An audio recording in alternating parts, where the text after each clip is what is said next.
प्रणाम है सभी को।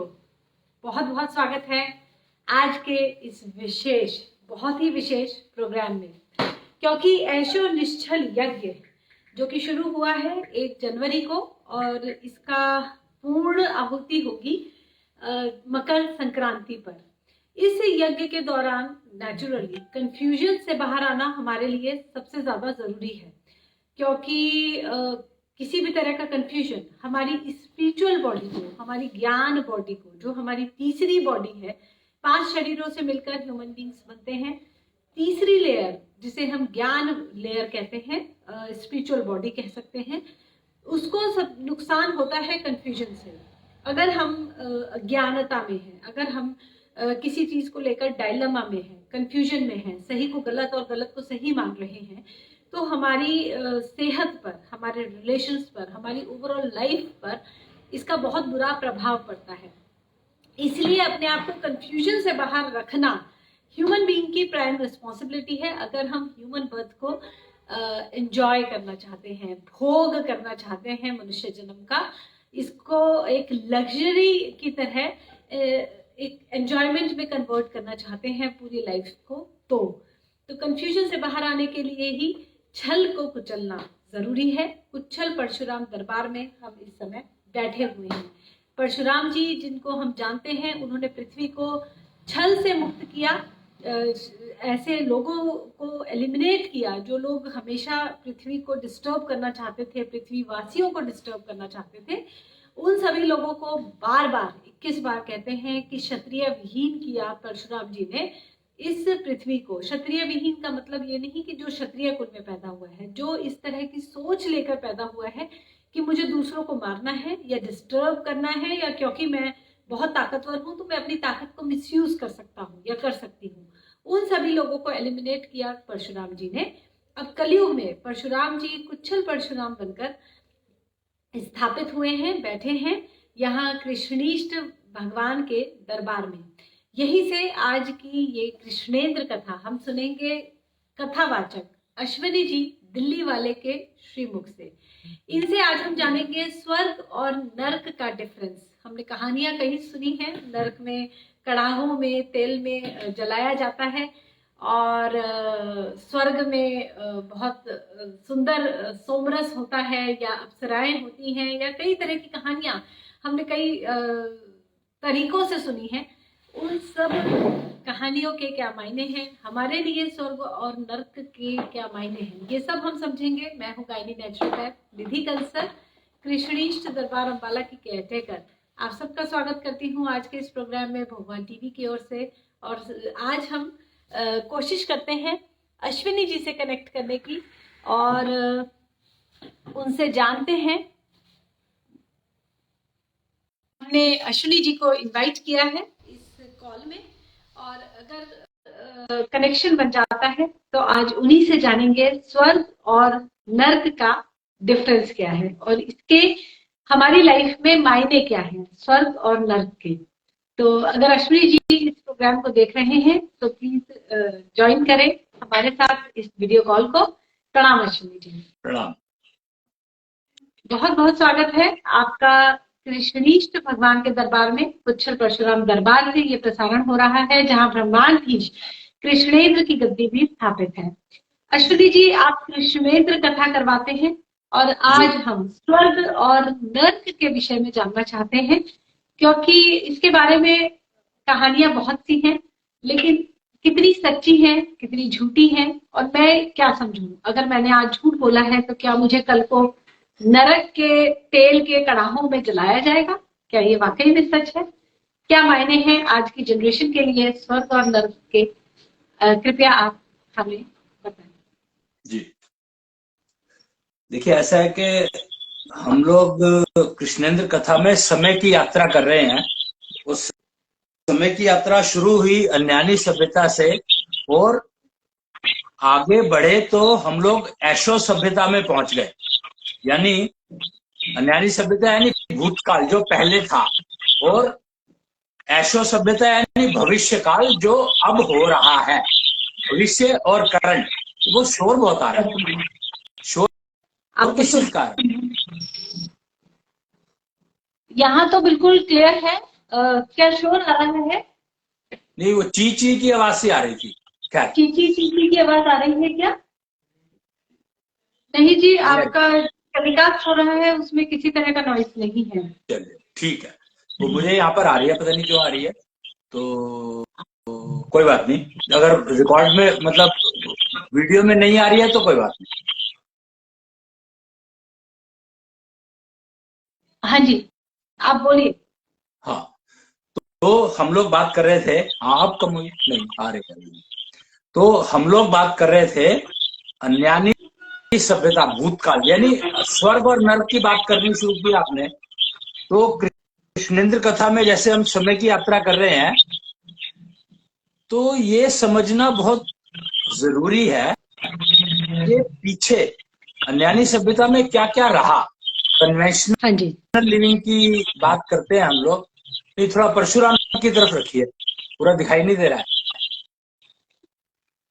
और यह सप्तऋषि आगे नहीं दिखाई दे रहे हैं। जी जी, हाँ अब ठीक है। तो ये हम जो ये परशुराम दरबार दिखाया गया है यहाँ पर, अब यहाँ पर आप देखेंगे तो कुच्छल परशुराम का दरबार लिखा है। जो मेन मेन मेरा कारण था वो ये बताने का, दिखाने का जो पर्पस था वो यही था कि आप यहाँ पर देखेंगे तो यहाँ पर कुच्छल परशुराम का दरबार लिखा है। और कुच्छल का अर्थ है छल को कुचलने वाले, कलयुगी रूप। कलयुग में छल को कुचलने का काम शुरू हुआ है इस कलयुग से। जो अब जो कलयुग चल रहा है, इस कलयुग में कृष्ण ने जो नया वो शुरू किया, अध्याय शुरू किया है एक सृष्टि के निर्माण में, उसी को ऐशो सभ्यता के साथ जोड़ा गया है। कृष्ण ने बीज डाला था ऐशो सभ्यता का।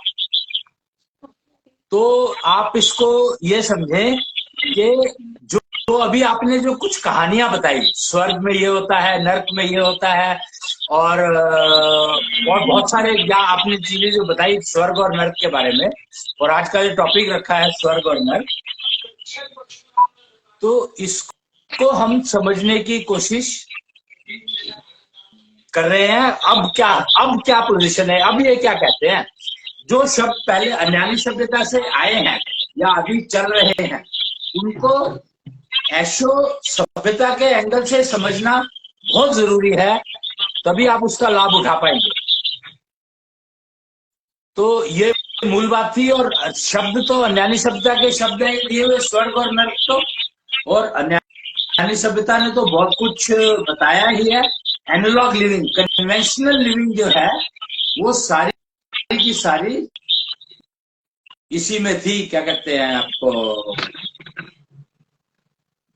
अन्यानी सभ्यता में कन्वेंशनल लिविंग थी। और ऐशो सभ्यता आई है 2006, 30 मार्च 2006 से शुरू हुई है। और 1995 से इसको ट्रांजिशन शुरू हुआ था। फरवरी 1995 से शुरू हुआ था, जो कि 2006 मार्च 2006 को पूरा हुआ। आई थिंक मार्च 2006 से, हाँ मार्च 2030 मार्च 2006 से पूरा हुआ। और बहुत ही इंटरेस्टिंग चेंज ओवर था ये। और अगर आप देखेंगे तो उससे 2006 के बाद से आप देखो तो मिसाइल्स, आपने नाम सुना होगा, मिसाइल आर्मी में, डिफेंस में एक प्रोडक्ट है, उसके ऊपर बहुत ज्यादा काम शुरू हो गया। बहुत ही तेजी से काम शुरू हुआ उसके ऊपर। तो उसका एकमात्र कारण है कि 2006 से वायु का पीरियड शुरू हुआ था। उससे पहले जल का पीरियड चल रहा था। तो आप देखेंगे कि ज्यादातर ट्रांसपोर्टेशन पानी से हुआ करती थी, वायु से बहुत कम होती थी। लेकिन जैसे ही ये ट्रांजिशन शुरू हुआ 1995, 1995, ये आवाज गूंज रही है। हाँ जी। तो गूंज रही है क्या? नहीं, आवाज गूंज नहीं रही है, लेकिन थोड़ा सा नॉइस तो आ रहा है। बट हम ये- स्क्रीन रिकॉर्डिंग कर रहे हैं तो उसमें आपका साउंड बिल्कुल क्लियर आ रहा है। तो अगर हमें लगेगा कि बाद में नॉइस है तो हम उस स्क्रीन रिकॉर्डिंग को शेयर कर सकते हैं।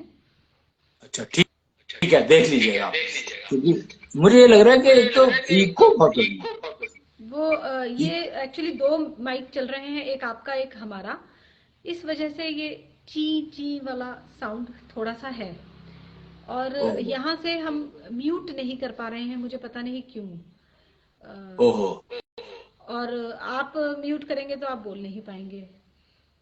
नहीं नहीं, मैं तो म्यूट कर ही नहीं सकता ना। हाँ जी। तो एक मिनट और जरा। नहीं, यहाँ से भी म्यूट नहीं हो रहा। हाँ जी, ये म्यूट तो नहीं हो सकता। आप आप बोल अपने रहे हैं यहाँ पे कि स्पीकर का वॉल्यूम अगर कम करें तो। हाँ जी, मैं वो कर सकती हूँ, मैंने कम कर दिया है। देखें अब नहीं आ रहा ना। हाँ, इको बंद हो गई, करेक्ट। तो म्यूट नहीं हो रहा, कोई बात नहीं, आप वॉल्यूम कम कर दीजिए। ठीक है जी। ठीक है। जी। हाँ, अब नहीं आ रही है इको, और अब नॉइज भी नहीं आ रही है। ठीक है जी। बहुत कम, अभी और कम कर सकते हैं। और कम कर दूं? मैं म्यूट कर लेती हूँ अपने आप को थ्रू फोन। म्यूट हो नहीं रहा ना शायद। वॉल्यूम को होगा, जीरो कर दो फोन ना से हो आप। जाएगा, फेसबुक से नहीं हो रहा है। ओहो, चलिए देखते हैं। अब कुछ कुछ तो फर्क पड़ा है, वैसे काफी फर्क पड़ा है। ठीक है, तो हम लोग समय यात्रा की बात कर रहे थे, और हम लोग अन्यानी सभ्यता की बात कर रहे थे, और हम लोग ऐशो सभ्यता, तीन चीजों की बात कर रहे थे। तो शब्द जो आपने उठाए हैं वो तो उठाए हैं अन्यानी सभ्यता से। तो एक बात यहाँ पर आप बिल्कुल क्लियरली समझ लें कि हम लोग शब्दों को ऐशो सभ्यता में समझने की कोशिश करेंगे। हम शब्द नहीं बदल रहे हैं, हमने शब्दों में कोई चेंज नहीं कर रहे हैं, शब्द वही के वही रहेंगे, भाषा वही रहेगी, लेकिन हम लोग उसको भविष्य के एंगल से समझेंगे, समझने की कोशिश करेंगे। ये यात्रा, समय यात्रा का मतलब ही है कि आज के परिप्रेक्ष्य में इन शब्दों का मतलब क्या है, मूल बात ये है। और इसके ऊपर ही हम लोग चर्चा कर रहे हैं, कृष्णेंद्र कथा करते हैं। उसी सिलसिले में यात्रा, समय यात्रा शुरू की गई है कृष्णेंद्र कथा के माध्यम से, कि जो शब्द है उनको आज के परिप्रेक्ष्य में कैसे समझे। तो आपने दो शब्दों की बात करी, स्वर्ग और नर्क। वैसे 14 लोक कहे जाते हैं। जो अन्यानी सभ्यता की बात करते हैं तो हम लोग 14 लोक कहे गए हैं।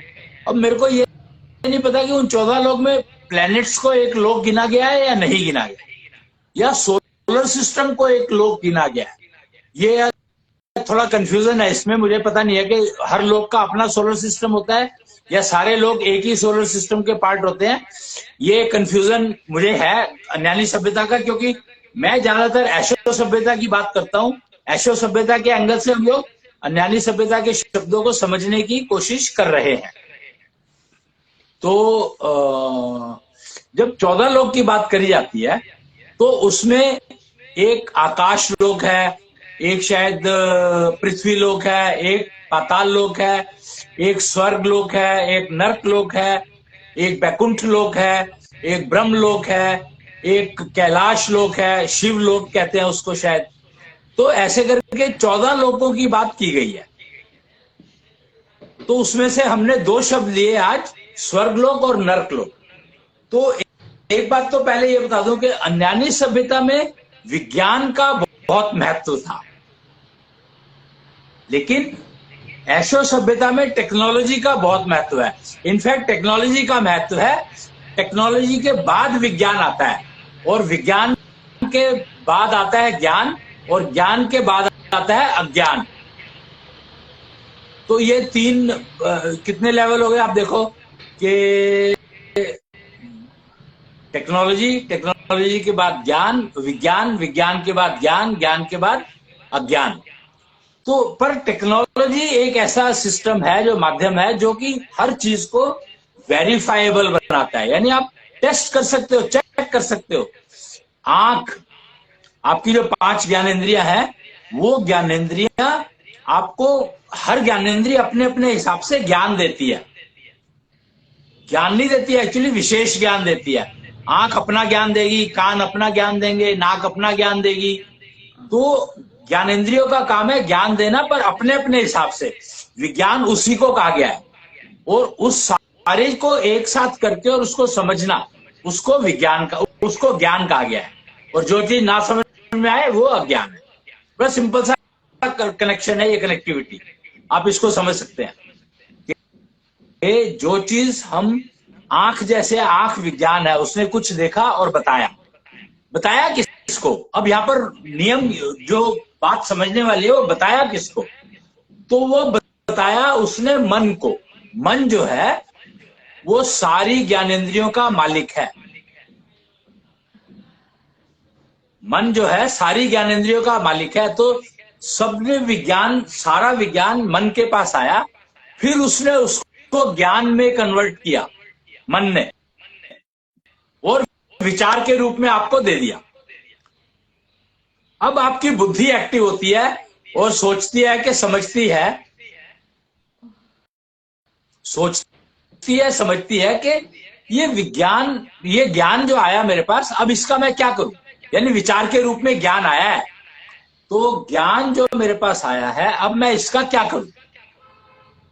तो वो उसको विचारती है, उसके ऊपर। कहते हैं ना, विचार करो। कोई भी चीज तुम्हें पता लगी है, किसी ने कुछ बताया है, तो उसके ऊपर विचार करो कि भाई ठीक बताया है कि नहीं बताया उसने।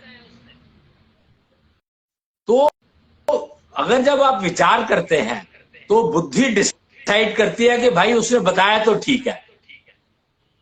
बुद्धि ने डिसाइड कर दिया, बताया तो ठीक है उसने। तो इसका मतलब आपने कर्म कमा लिया कि उसने बताया ठीक है। अब उसके ऊपर एक्शन क्या लेना है ये डिसाइड करना है, यानी मेहनत करनी है, अब श्रम करना है मेरे को। तो उस ज्ञान को अब मेरे को वो चीज ढूंढनी है ज्ञान समुद्र से, जो कि उसको, उस जो बताया ठीक है, उसको एग्जीक्यूट करने के लिए मुझे क्या चाहिए? नॉलेज। तो नॉलेज को वो पकड़ती है, कि नॉलेज को ढूंढती है और ख्याल निकालती है, और फिर उसका उपयोग करके कर्मेंद्रियों से वो काम करवाती है।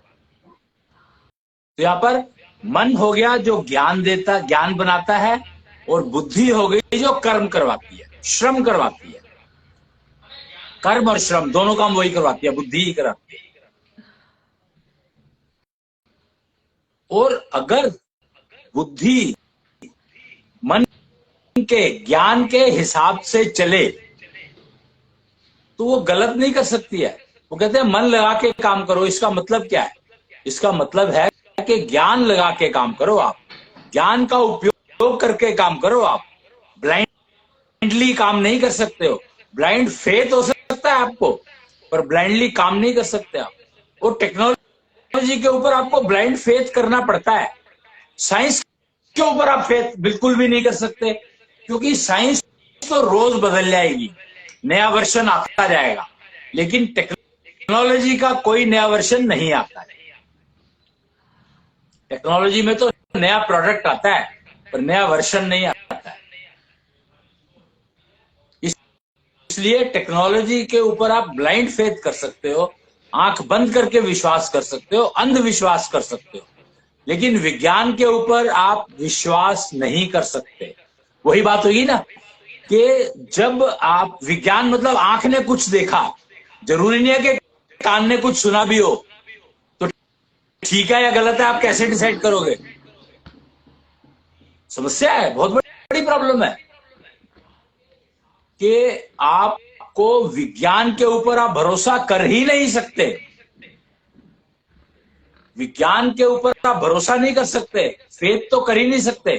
इसलिए टेक्नोलॉजी पर फेथ करना ही एकमात्र कारण है हमारे पास। अन्यानी सभ्यता में इसीलिए बहुत सारी गलतियां होती थी। रावण इतना ज्ञानी था तो भी उसने दूसरे की पत्नी का हरण किया। रावण इतना ज्ञानी था तो भी उसने दूसरे की पत्नी का हरण किया। और मतलब ऐसे करके आप बहुत सारे एग्जाम्पल देख सकते हो। अपना गुरु वशिष्ठ, राम जी के गुरु, उन्होंने इतना कैलकुलेट करके मुहूर्त निकाला, राज तिलक का वनवास हुआ, क्योंकि विज्ञान पर आप भरोसा नहीं कर सकते। मुहूर्त निकालना मतलब विज्ञान। इसीलिए आजकल लोग ये ज्योतिष के चक्कर में पढ़ना बंद कर दिया उन्होंने, एस्ट्रोलॉजी के चक्कर में। एक्चुअली ज्योतिष के चक्कर में बंद नहीं पढ़ना शुरू किया, प्रेडिक्शन तो आज भी करवाना चाहते हैं हर कोई इंसान। कहने की बात है कि वो ज्योतिष के ऊपर भरोसा नहीं करता, वो एक्चुअली ज्योतिष का मतलब खाली एस्ट्रोलॉजी समझता है। प्रॉब्लम यहाँ है, एस्ट्रोलॉजी के ऊपर भरोसा नहीं करता, ये बात एक बार मानी जा सकती है, लेकिन ज्योतिष के ऊपर भरोसा नहीं करेगा तो काम कैसे करेगा। ज्योतिष का मतलब ये है वो ज्ञान जो बत्ती जला दे। शिव ज्योति, शिव ज्योति बसे मस्तक में, कृष्ण बसे मेरी नाभि में, कृष्णांश बसे मेरे हृदय में, दिल में, और शिव ज्योति मस्तक में। शिव ज्योति का मतलब क्या है? शिव ज्योति का मतलब है कि जिस समय में आपको मन ने ज्ञान दिया तो उसको समझने के लिए और उसको निर्णय लेने के लिए, डिसीजन लेने के लिए और उसको एग्जीक्यूट करने के लिए जो नॉलेज चाहिए, वही नॉलेज आपको दिखाई दे, बाकी इधर उधर का कबाड़ा कूड़ा ना दिखाई दे। ये है शिव ज्योति। और ये तभी जलती है जब आपका मन यानी नाभि, कृष्ण तत्व, कृष्ण जो नाम लिया जाता है वो एक्चुअली कृष्ण तत्व है, मॉलिक्यूल है एक, जो आपकी नाभि में रहता है, और मन उसका मन से बना हुआ है। इसीलिए कृष्ण ने कहा था कि इंद्रियों में इंद्र, मन में वो मैं हूं, इंद्रियों का राजा मन वो मैं हूं। महाभारत सुनो आप। कृष्ण ने बिल्कुल क्लियर कट सब कुछ दिखाया कि ऐशो सभ्यता के बीज, ऐशो सभ्यता जो का बीज डाल रहा हूं मैं, तो उसके गुण क्या क्या हैं। कृष्ण ने जो अपने गुण बताए वो सारे गुण बताए, वो सारे ही ऐशो सभ्यता में अवेलेबल है, उपलब्ध है। कर्मयोगी की परिभाषा दी, उपलब्ध है। वो पेड़ों की परिभाषा दी कि जो कौन से पेड़ लगाने चाहिए, कौन से पेड़ यूजफुल है, कौन से पेड़ उपयोगी है, कृष्ण ने बताया। हर चीज बताई उसने महाभारत में कि ऐशो सभ्यता में ये चीजें आएंगी और आप इनका उपयोग करें। ऐशो सभ्यता आ चुकी है, समझना आपको है, उपयोग आपको करना है, इस्तेमाल आपको करना है। तो अब इसके इस्तेमाल में जो दो शब्द स्वर्ग और नर्क को हम समझ रहे हैं कि अब मैंने इतनी सारी कहानी सुना दी, उसमें स्वर्ग नर्क का नाम नहीं लिया। क्यों नहीं लिया? एकमात्र कारण कि उसका नाम, उनका उपयोग है ये चीजें समझने और उपयोग करने में जो ऐशो सभ्यता में मिली है हमें। स्वर्ग लोक क्या है, अगर उसको स्वर्ग या नर्क के फंक्शनिंग को समझना है, कार्य प्रणाली को समझना है, तो वो मैं समझाता हूं। वो आपको ऐशो सभ्यता टेक्नोलॉजी से ही समझ में आएगी, वैसे नहीं आएगी। आप अपने मोबाइल को देखो, बहुत साधारण सा एग्जांपल दे रहा हूं मैं आपको। आप अपने मोबाइल को देखो, मोबाइल जो है वो कनेक्ट होता है टावर से। आप देखते हो ना जो सिग्नल आ रहे हैं उसमें कितनी टावर है, टावर कितना सिग्नल स्ट्रॉन्ग है, यानी जितना आप टावर के पास है उतना ही सिग्नल स्ट्रॉन्ग है। तो टावर क्या है?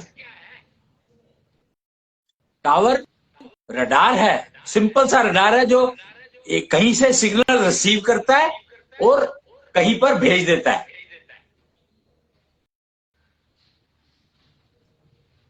बहुत सिंपल सी एक डिवाइस है, एक कंपोनेंट है, एक टेक्नोलॉजी है जिसका काम है कि सेंटर से, केंद्र से सिग्नल को रिसीव करना और आपके मोबाइल तक पहुंचाना। तो इसलिए टावर बहुत सारी लगती है। सेंटर तो एक होता है पर टावर बहुत सारी लगती हैं। ये बात तो पता ही आपको, सेंटर एक होता है, टावर बहुत सारी होती हैं। और आपने जो नंबर डायल किया उस नंबर को टावर रिसीव करती है और सेंटर को देती है। सेंटर उस नंबर को डिकोड करता है और उस टावर को भेज देता है जहां पर वो नंबर एग्जिस्ट करता है और दोनों को आपस में कनेक्ट कर देता है। समझे कि नहीं? तो कितनी इंपॉर्टेंट, कितनी इंटरेस्टिंग टेक्नोलॉजी है, कितना सिंपल सा तरीका है समझने का। अब इसको एक स्टेप आगे चलता हूं मैं। ये जो सेंटर है, टावर है, सेंटर है।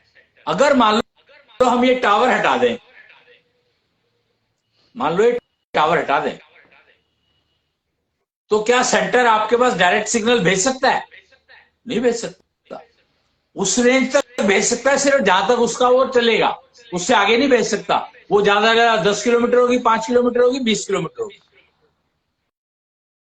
और हर टावर की रेंज 3, 4, 5 किलोमीटर होगी, इससे ज्यादा नहीं हो सकती। अगर सेंटर की 20 किलोमीटर है तो टावर की 3, 4, 5 किलोमीटर होगी। और अब जब इंसान के दिमाग की तरक्की, विकास की बात कर रहे हैं हम, तो फिर इंसान ने सोचा, अब इसको विकास कह दिया गया है पर चलो विकास ही माना जाएगा, कि टावर की जो कैपेसिटी है, कैपेबिलिटी है, वो सिर्फ 2, 4, 5 किलोमीटर की है और सेंटर की 20, 25 किलोमीटर की है। तो लोगों ने एक नया टावर बनाया, साइंटिस्टों ने एक नया टावर डिजाइन किया और उसकी रेंज हो गई आधी पृथ्वी। इमेजिन क्या कह रहा हूं मैं। कैसे? सैटेलाइट बना दिया और ऊपर बिठा दिया और सेंटर को उस सैटेलाइट से कनेक्ट कर दिया। तो एक तो मल्टीपल टावर बिठाने की जरूरत खत्म हो गई। पर क्या जरूरत खत्म हुई? हाँ, खत्म हो गई। लेकिन आपकी जो डिवाइस है, आपका जो मोबाइल है, उसको सैटेलाइट रिसीवर से कनेक्ट किया, तो समझो टावर आपके मोबाइल के अंदर आ गई, तो सिग्नल बहुत स्ट्रांग हो गया। क्यों? टावर या जब आपके मोबाइल के अंदर आ गई, हर एक के मोबाइल के अंदर टावर आ गई, तो सिग्नल तो स्ट्रांग हो ही गया ना। सिंपल। कितनी साधारण सी बात है। अच्छा, अब यहां पर मैं अब टावर, मैंने आपको कॉन्सेप्ट समझा दिया कि अब कृष्ण ने मोर का पंख धारण किया हुआ था, पता है आपको? ये पीछे बैठे हैं ब्रह्मांडीश, तो कृष्ण ने मोर का पंख धारण किया हुआ था। उसका मतलब क्या है? मोर का पंख क्यों धारण किया भाई उन्होंने? तो वो भी एक कमाल है। वो एक्चुअली मोर का पंख जो है वो रिफ्लेक्ट करता है आपकी कनेक्टिविटी को, मैसेज स्प्रेडिंग को। मोर के पंख में कितनी सारे वो निकले होते हैं। अगर आप ध्यान से देखोगे मोर का पंख, तो आपको दिखाई देगा कि उसके पीछे कितने अलग अलग अलग अलग अलग अलग डायरेक्शन के सारी चारों तरफ कनेक्ट करता हुआ। आप अगर रडार को देखोगे ना, अगर मूवीज में दिखाते हैं या किसी डिफेंस की मूवी में देखोगे, आर्मी की, रडार चलता हुआ देखोगे, तो वो ऐसे ऐसे घूमता है और ऐसे ऐसे भी घूमता है, ऐसे ऐसे भी चलता है, ऐसे ऐसे भी चलता है। और मोर का पंख, मोर जब खुलता है, मोर जब अपने पंख फैलाता है, तो देख लो क्या होता है। कितनी डायमेंशन पकड़ता है? आधी पृथ्वी।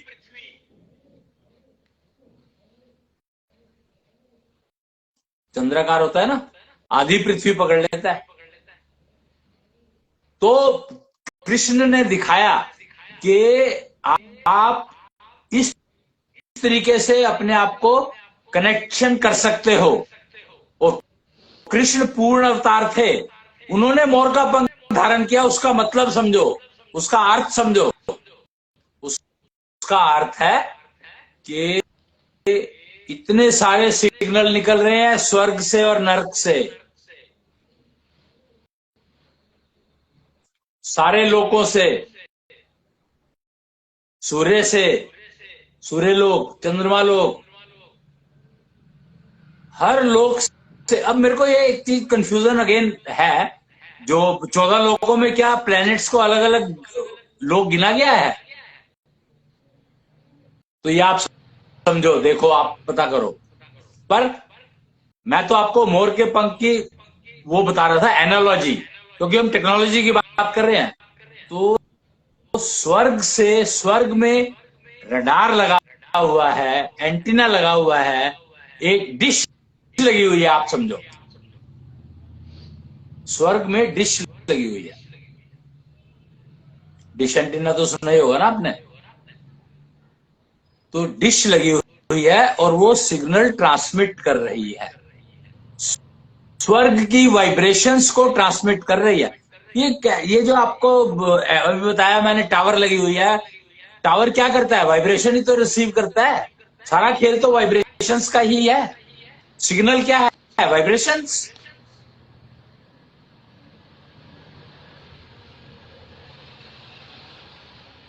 तो वाइब्रेशंस, स्वर्ग में डिश लगी है जो वाइब्रेशंस को स्प्रेड कर रही है। तो वो समझो कि आप मोर का पंख बिठा रखा है वहां पर, और सारे गैलेक्सी में स्प्रेड कर रहा है वो वाइब्रेशंस। जो ग्रहण लगता है ना, ग्रहण का मतलब क्या है? कि रास्ते में दूसरा आ गया तो आपके पास वो सिग्नल वीक हो गया, या एक सिग्नल स्ट्रांग हो गया, कुछ तो फर्क पड़ेगा ही ना। ग्रहण का मतलब ही है कुछ तो वो जो है वो मोर के पंख की तरह का रडार है, और सिग्नल ट्रांसमिट कर रहा है, स्वर्ग की वाइब्रेशंस को ट्रांसमिट कर रहा है लगातार। नरक की वाइब्रेशंस को भी का भी एक डिश लगी हुई है, वाइब्रेशंस को ट्रांसमिट कर रही है। वैकुंठ लोक की भी लगी है डिश, शिवलोक की भी लगी है, ब्रह्मलोक की भी लगी है। वो नारद जो है ना, हर लोक में ट्रेवल करते थे, तो उसका मतलब ही समझ लो कि नारद बता रहे हैं कि भैया मैं जब हर लोक में जा सकता हूं तो मतलब सिग्नल हर लोक से आ रहे हैं, और जा भी रहे होंगे।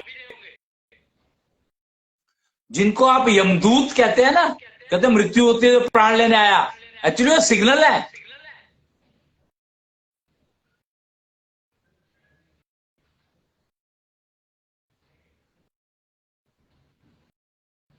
और एक टेक्नोलॉजी है ज्ञानवाच, उसने दी उससे, और एक टेक्नोलॉजी है प्राणवाच, उसने नहीं, दोनों अलग अलग है, ज्ञानवाच और प्राणवाच।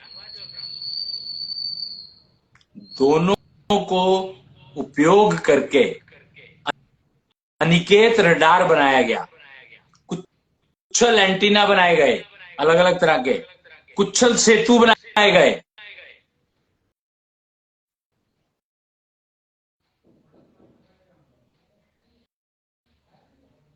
और वो जो प्रोडक्ट्स हैं, ये जो प्रोडक्ट्स हैं, ये सारे के सारे उन वाइब्रेशंस को रिसीव करते हैं। रडार एक किस्म से आप समझ लो, वो हो गया मोबाइल का सेंटर हो गया, जहां पे से टावर को भेजा जा रहा है। टावर समझो एंटीना हो गया, सैटेलाइट वाले एंटीना की बात कर रहा हूं मैं टावर की, ये वाले टावर की बात नहीं कर रहा हूं। टावर जो सैटेलाइट है,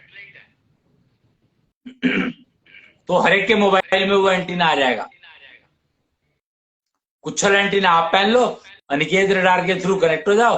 अनिकेत रडार मंदिरों में लगते हैं, निश्चल मंदिरों में लगते हैं अनिकेत रडार,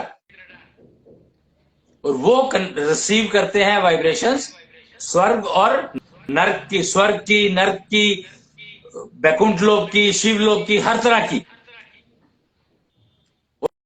और श्री शिव जो बैठे हैं मंदिरों में, निश्चल मंदिरों में या कहीं पर भी, उनकी अगर आप जल अभिषेक करते हो और वहां पर अगर अनिकेत रडार लगा है, तो आप शिवलोक की रिसीव कर सकते हो वाइब्रेशंस। यानी शिव ज्योति की जो शार्पनेस है वो इंप्रूव हो सकती है, एक्यूरेसी इंप्रूव हो सकती है श्री शिव का जल अभिषेक करने से।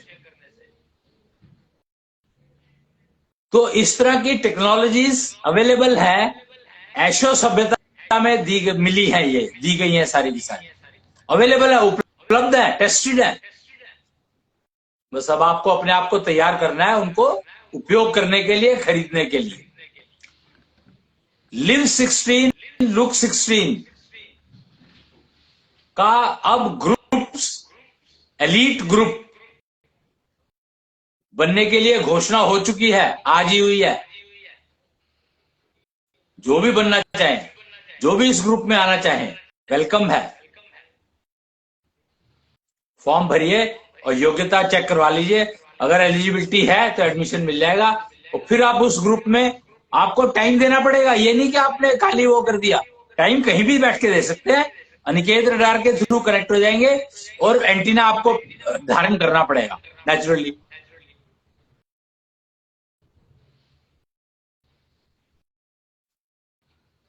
तो आप लिव 16 लुक 16 ग्रुप का मतलब क्या है? बहुत सिंपल सा मतलब है, मेरे यहां पर नर्क की वाइब्रेशंस ना आए और स्वर्ग की वाइब्रेशंस आती रहे और उनकी स्ट्रेंथ बढ़ती रहे। मुझे बैकुंठ लोक की वो चाहिए, तो इप देवी का जल अभिषेक, ऑयल अभिषेक, तेल अभिषेक करना पड़ेगा।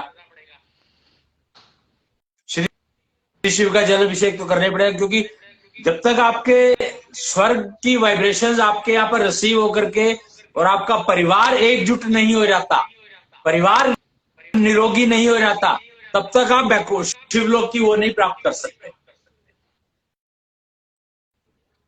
क्योंकि शिवलोक की ज्योति अगर आपको प्राप्त करनी है, स्ट्रेंथ प्राप्त करनी है, तो आपका परिवार आपके साथ होना चाहिए, पूर्ण परिवार।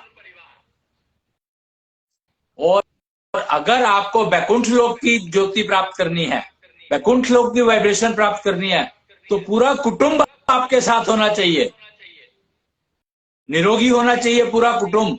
साथ का मतलब ये नहीं कि साथ साथ रह रहे हैं, साथ का मतलब है कि पूरा कुटुंब निरोगी होना चाहिए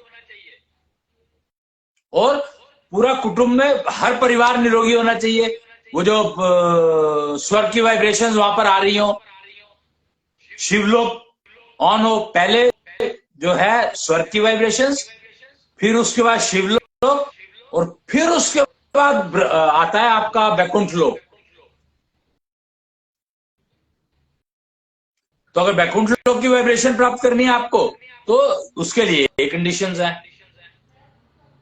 तो सबसे पहले आप look 16 live 16 live 16 look 16 group में आने के लायक तो बनाओ अपने आप को। जब तक वो नहीं बना पाओगे, जब तक तो आ ही नहीं सकते। वो बनाओ अपने आप को। एक सेकंड में आया, जरा कोई आए हैं, कोई सज्जन आया, मैं देखता हूं एक ने।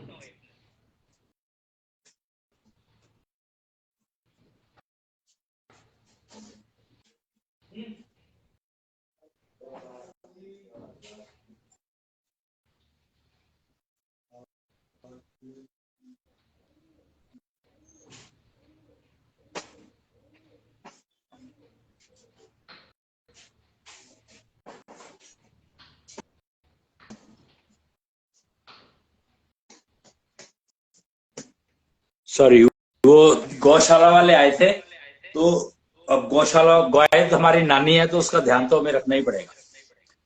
तो उनको कुछ वो ले जाते हैं हर महीने आकर के। खैर, तो ये तो बहुत अच्छा हो गया कि इस समय में हम स्वर्ग नर्क की बात कर रहे हैं और गौशाला का जिक्र आ गया। कमाल है। नानी आ गई, अपने आप ही उठ के आ गई। नानी कहती है भैया मेरे बारे में बता दो। तो गौशाला एक स्थान है जहां पर अगर श्री शिव लगे हों और अनिकेत रडार लगा हो, निश्चल मंदिर की स्थापना हुई हो, कृष्णेंद्र दरबार लगा हो, तो वो स्थान पर आपको लाभ अत्यधिक मिल सकता है।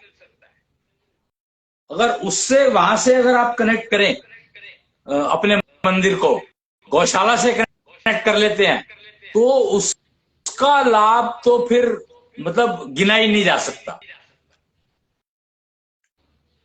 तो स्वर्ग की वाइब्रेशंस रिसीव करने की बात हो रही है। तो एलिजिबिलिटी बढ़ाने के लिए, मतलब आप लिव 16 लुक 16 के मेंबर बन पाए, उसके लिए जो आपको गाय पंचगव्य मतलब गौशाला से जुड़ने का लाभ मिलेगा, उसमें योग्यता आपकी अच्छी जल्दी बढ़ सकती है। पर गौशाला में ये चीजें होनी चाहिए, उसके बाद ही संभावना है ये। तो ये आप देख सकते हैं, लिव 16 लुक 16 बेसिकली उन्हीं एलीट ग्रुप बनाया जा रहा है, तैयार किया जा रहा है। आज से ओपन हुआ है ये, जो लोग एक्चुअली स्वर्ग की वाइब्रेशंस प्राप्त करना चाहते हैं, शिवलोक शिव ज्योति का उपयोग करना चाहते हैं, और क्या और वैकुंठ लोक की वाइब्रेशंस तक पहुंचना चाहते हैं। तो उसके लिए क्या करना है, कैसे करना है, वो सब सीखना, समझना, उपयोग करना। और ये जेंडर आधारित है, इसमें दोनों जेंडर एक साथ नहीं होते हैं, अलग अलग है। इंडिविजुअल की वो है, और इंडिविजुअल का ही काम है, सबका अपना अपना वो है, मतलब जो भी है, मतलब समझ सकते हो, it is a totally individual based system. It has nothing to do with other person, क्योंकि सबकी किस्मत अपनी अपनी है, सबका तत्व कंपोजिशन अपना अपना है, और सबका योग्यता अपनी अपनी है, योग्यता प्राप्त करने की क्षमता अपनी अपनी है, एफिशिएंसी अपनी अपनी है। योग्यता, एफिशिएंसी, क्षमता, सारे फैक्टर सबके पर्सनल है। सीखने की क्षमता सबकी अपनी है, इन्वेस्ट करने की क्षमता सबकी अपनी है, ऐशोनिधि इन्वेस्ट करने की ट्रेनिंग सबकी अपनी है, प्रैक्टिस सबकी अपनी है। इसलिए ये चीजें बहुत इंपॉर्टेंट हैं, हर चीज इंपॉर्टेंट है। इसीलिए ये क्लब ऐसा समूह है जिसमें जेंडर बेस्ड एंट्री है। दो बने हैं, एक महिलाओं का अलग बना है, पुरुषों का अलग बना है। उम्र 10 साल से लेके और 100 साल तक कुछ भी हो सकती है। नेचुरल सी बात है, अगर उम्र बड़ी है तो आप उसको कितना उपयोग कर पाओगे ये मैं नहीं कह सकता, क्योंकि ये तो सब आपके ऊपर है। परंतु उपलब्ध है, मेंबर बन सकते हैं, कोशिश शुरू कर सकते हैं। लाभ तो डेफिनेटली मिलेगा, पर कितना लाभ ले पाए आप, और कब आपकी उम्र पूरी हो गई, उम्र बढ़ जाएगी थोड़ी सी। जितनी उम्र अभी आपकी करंटली बची हुई है वो बढ़ जरूर जाएगी, ये पक्का है। तो आप देखें, समझें, क्योंकि ये एक किस्म से सांस खरीदने की बात हो रही है, तत्व खरीदने की बात हो रही है। आपको तत्व भी खरीदने पड़ेंगे, जो जो डेफिशिएंट है आपके तत्व, और मॉलिक्यूल जो जो डेफिशिएंट है उनको वो खरीदने पड़ेंगे आपको, उनकी स्ट्रेंथ खरीदनी पड़ेगी, और उनकी एनर्जी खरीदनी पड़ेगी, और उसके लिए और क्या खरीदना पड़ेगा आपको, सांसें खरीदनी पड़ेंगी, तत्व खरीदने पड़ेंगे, स्ट्रेंथ खरीदनी पड़ेगी, बहुत सारी चीजें लगेंगी। तो इसलिए कॉस्टली है, महंगा फेयर है, पर उपलब्ध है आज की तारीख में। तो जो लोग देखे समझे, इसको समझना चाहे कर सकते हैं, बात कर सकते हैं वहां पर, जो भी उनके वो है ग्रुप है। मतलब मुझे ये मालूम है, क्योंकि मैं तो एंकर हूं, मेरा काम बताना है, कथावाचक हूं मैं तो ये चीजें सब उपलब्ध है आज ऐशो सभ्यता में। भविष्य है ये, ब्रह्मांडधीश के द्वारा खोले गए दरवाजे हैं, ब्रह्मांडधीश द्वारा खोले गए दरवाजे हैं ये। अब ये आप देखो कि आपकी योग्यता है उस दरवाजे तक पहुंचने की या नहीं है, वो सब चीजें आप देखो, आप समझो। तो मेरे हिसाब से मैंने स्वर्ग और नर्क की वाइब्रेशंस के साथ साथ बाकी सारे लोगों की वाइब्रेशंस का भी बता दिया है, मेंशन कर दिया है, और इम्पोर्टेंट यही है। उसके अलावा जो लोग हैं, उन लोगों में आपको क्या मिलेगा क्या नहीं मिलेगा मैं कह नहीं सकता। मोस्ट प्रोबेबली नर्क की पाताल की बात करें तो नर्क की वाइब्रेशंस वहां से मिलेगी आपको, पाताल लोक से नर्क की वाइब्रेशंस मिलेंगी। तो जैसे स्वर्ग की वाइब्रेशन है, जैसे बाकी चीजों की, ऐसे ही नर्क की साइड की है। तो अगर 6-7 लोग स्वर्ग की साइड के हैं, स्वर्ग और उसके ऊपर चलते जाते हैं, ऐसे ही 6-7 लोग नीचे होंगे, 14 होंगे। और मुझे ये भी नहीं पता कि ऐशो सभ्यता में 14 लोग हैं भी कि नहीं। अब प्लैनेट्स को अगर लोग गिनते हैं तो प्लैनेट्स का तो यहाँ पे काम ही नहीं है, तो तत्वों का काम है। यहाँ पे तो 24 लोग रहेंगे। अगर हम बात करें कि लोग अगर प्लैनेट्स के हिसाब से है, तो ऐशो सभ्यता में तो 24 लोग हो जाएंगे, और अन्यानी में तो 14 ही थे। तो ये चीजें आपको समझनी होगी, फर्क समझना होगा। समझाने के लिए सारी चीजें अवेलेबल है, पर योग्यता आपको अपनी बढ़ानी पड़ेगी। योग्यता बढ़ाने के अलावा आपके पास कोई रास्ता नहीं है, हल नहीं है, कोई चॉइस नहीं है। वो तो आपको बढ़ानी ही पड़ेगी। डिजिटल शंख टेक्नोलॉजी अवेलेबल है, उससे आप मेजरमेंट कर सकते हैं कि आपकी योग्यता की करंट पोजीशन क्या है। ये अगर आप परशुराम दरबार ध्यान से देखेंगे ना, तो सप्तऋषि दिखाए गए हैं यहाँ पर।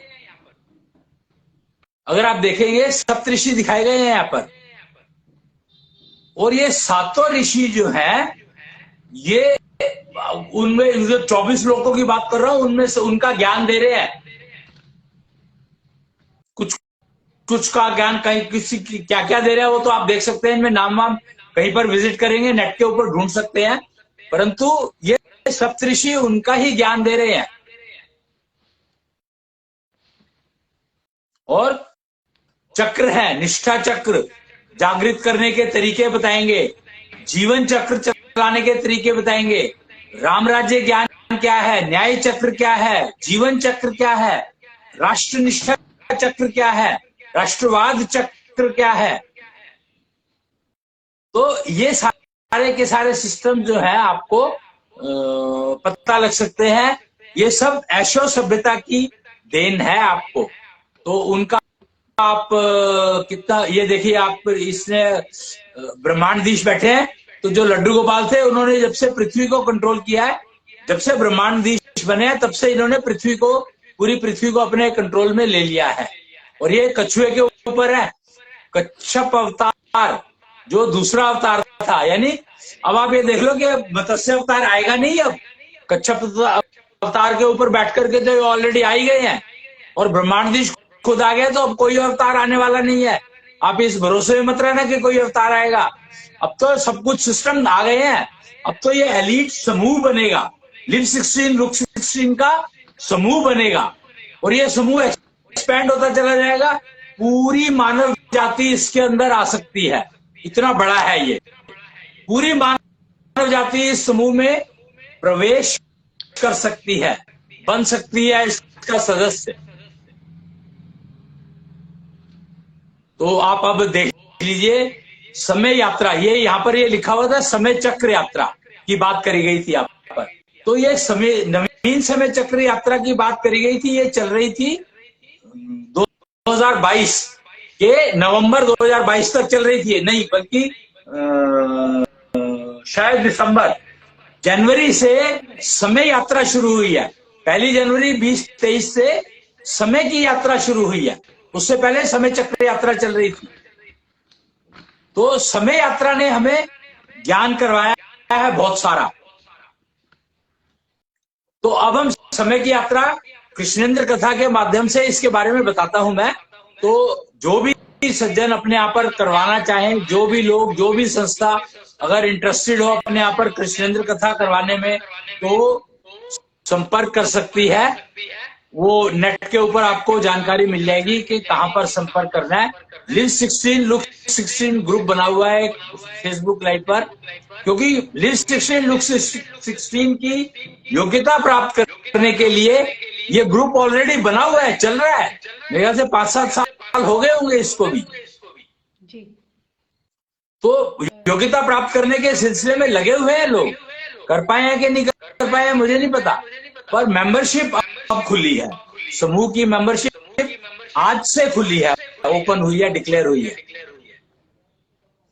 तो आज के लिए कृष्णेंद्र कथा में इतना ही। और परशुराम दरबार लगा हुआ है, आप अपने अपने मंदिरों में, गौशालाओं में स्थापित कर सकते हैं इसको। चाहे तो गौशाला में स्थापित करने का लाभ बहुत मिलेगा, इसमें कोई शक नहीं है, क्योंकि गाय पृथ्वी की माता है और पृथ्वी इंसान मनुष्य जगत की माता है।